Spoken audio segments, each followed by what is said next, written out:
İşimizin devamı, hürmetli vatandaş.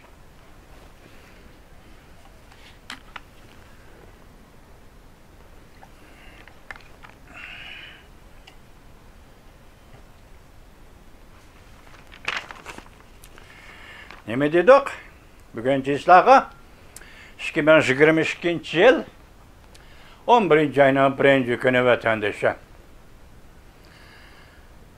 Yukarıda sözlep ettik, dedik ahırda devlet fuqarolarning hukukunu, fuqarolarning xususiy mol mulkini qo'g'daydi. Her bir grajdan devletga ehtiyojlidir.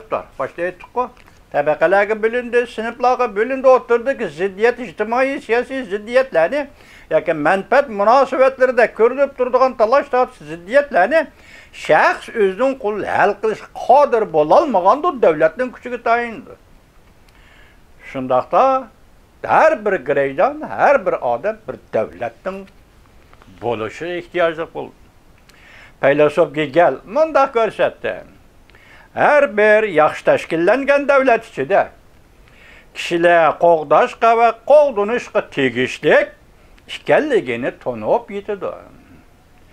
Her bir grajdan o'zining huquqining nima ekanligini bilib oladi. O'zlarining ishlab chiqarish hosilotlarini qo'g'dash uchun, o'xshashla kapolatga ega qilish uchun jamiyat va davlatning mutlaq kam bo'lsa bo'lmaydiganligini bilib oladi. Davlat bor, mana sana bu narsalar bor, ishlab chiqarish bor, hosilat bor, huquq bor.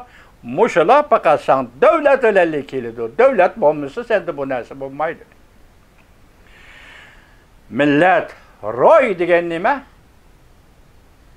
Millatning ro'y degan nima? Fransiyalik faylasuf Montesquieu insoniyat jamiyatining har xil omillarining o'zaro munosabatlari to'g'risida to'xtalganda milliy rot, ya'ni millat ro'yi, millat ro'yi degan bu hukmni o'tirib qo'ygan edi.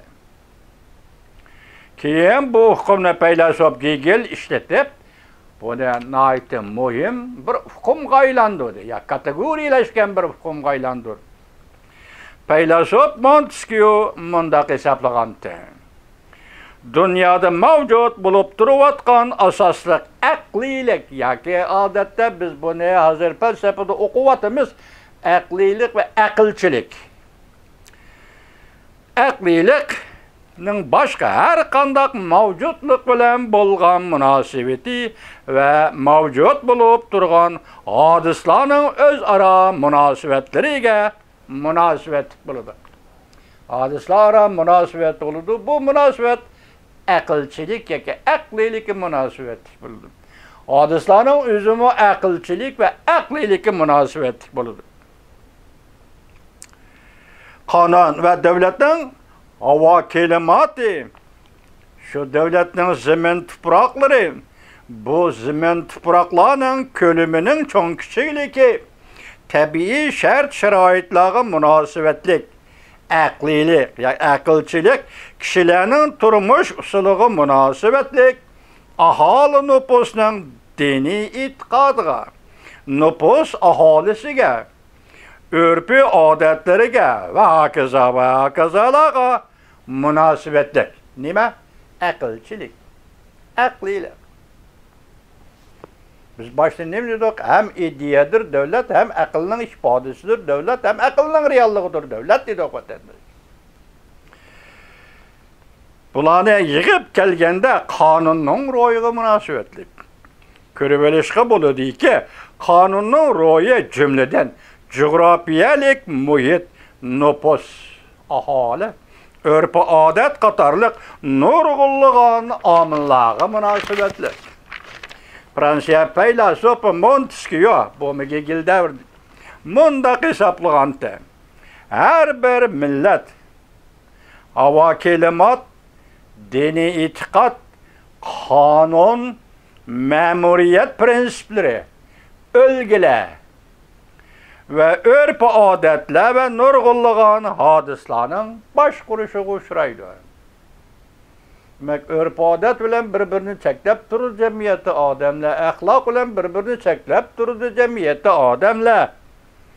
Ölgülerini özüge ölgü kılıp durdu. Memuriyetki maslışıp durdu. Devlet özünün bolsa. Kanun ve dini itikat hemmisi dini itikat bir noktada çeklep durduğun, tizgillep durduğun bir manevi hadisidir vatandaşlar.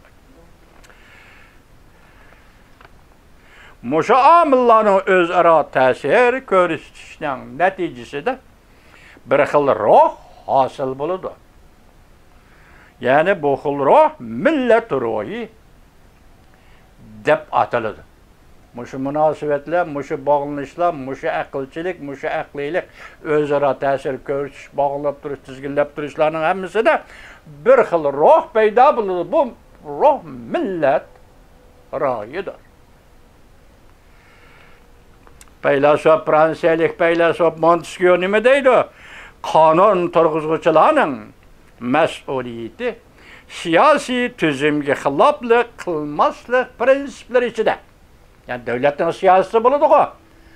Shu siyosatga xiloflik qilmaslik prinsipleri ichida o millet yoki o milletning devleti qonun tuzudu. Bas siyosatga xiloflik qilmagan ahvol ostida qonun tuzudu deydi. Ondan başqacha qonun tuzish jarayonida milletning ruhiga amal qiladi. Demek bu yerda örf-odat, odatlar, turmush, turmushning shakli, an'anaviligi ve başka hammani yig'ib kelsan, bir millet mushundaq aloyidlikka ega ekan, qonun mushundaq aloyidlik asosi tuziladi deydi vatandosh. Xonalik kelib qonun tuzib berdi Uyg'urga demaydi. Xonalik kelip qonun yezip berdi Uyg'urga demeydi. Sendonluq kelip Uyg'urning ustidan qonun icra qiladi demeydi. Her bir milletning o'zining örfi, odati, o'zining turmush shakli bu qonun tuzishning asosidir deydi Fransiyalik peylasop Montesquieu. Montesquieu yana mundaq deydi. Havo kelimat milletning xarakteriga, hissiyatıga, tasavvuri kuchiga ve aql farosatlariga hamda axloqiga, örf-odati, dini e'tiqodiga ve qonuniga, yani qonun tuzishlariga intayin zo'r ta'sir ko'rsatdi. Havo kelimat tushundingizmi? Masalan, shimolda yashaganlar qanday bo'ladi, janub tarafda yashaganlar qanday bo'ladi, Mötedil kelimat hava yaşayanlar qanday bo'ladi, tropik ormanlarga yaqin joylarda yashaganlarning xarakteri, dini e'tiqodi va boshqalari qanday xarakterda bo'ladi. Bu yerda noqul qo'yilayotgan maqsad kelimat. Mush kelimatning issiq, sovuq, mötedil va hararatlik bo'lishi degandek mush alomatlar odamlarning mush xarakteriga, mush ma'naviy hodislariga ta'sir ko'rsatadi. Ondan başqa Montesquieu peylasop yana mundaq hisobladi. Zemin, tuproq bilan o'ltiraqlashgan aholining xarakteri o'tirisida. Siz qayerda yashayapsiz? Shu yerda yashayotgan odamlarning shu zemin, shu tuproq bilan yashayotgan odamlarning o'tirisida bo'libmi shu zeminda o'ltiraqlashgan aholining siyosiy tuzumi o'tirisida intayin zich, taynish xarakterlik munosabat bo'ladi. Uyg'urning siyosiy tuzumi nima? Yo'q. Baş nimedir? Çünkü Uygur'da devlet yok. Devlet bulmaganı ki siyasi tüzüm bulmaydı de. Onda senin siyasi tüzümün nime? Sendonluk, hunarlık tüzüp bergen siyasi tüzümün içinde müstemlike. Müstemlike cemiyet yaşavatkan Uygur sen vatandaş.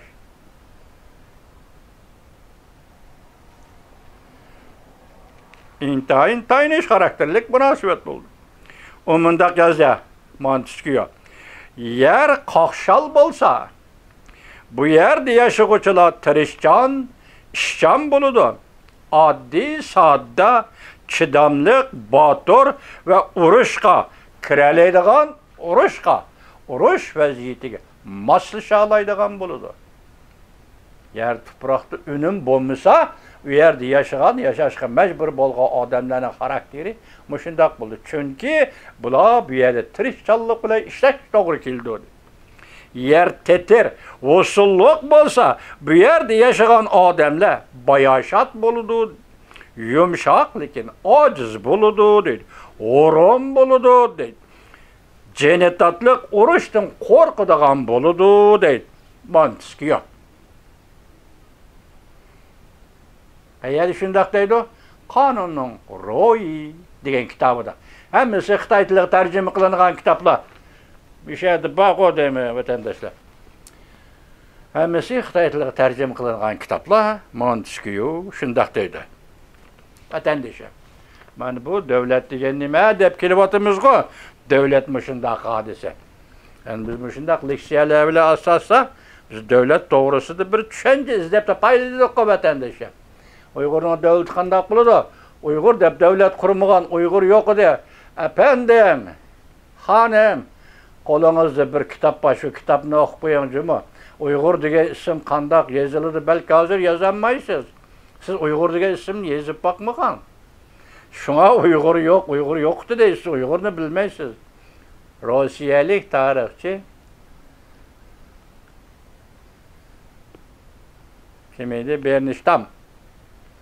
Ne Uygurlar to'g'risida yozgan, Bernishtam Uygurlar to'g'risida yozgan kitabını o'qib qo'ying. Agar tarixni o'rganay, tarixdan bir nima anglay desang, shuni anglang.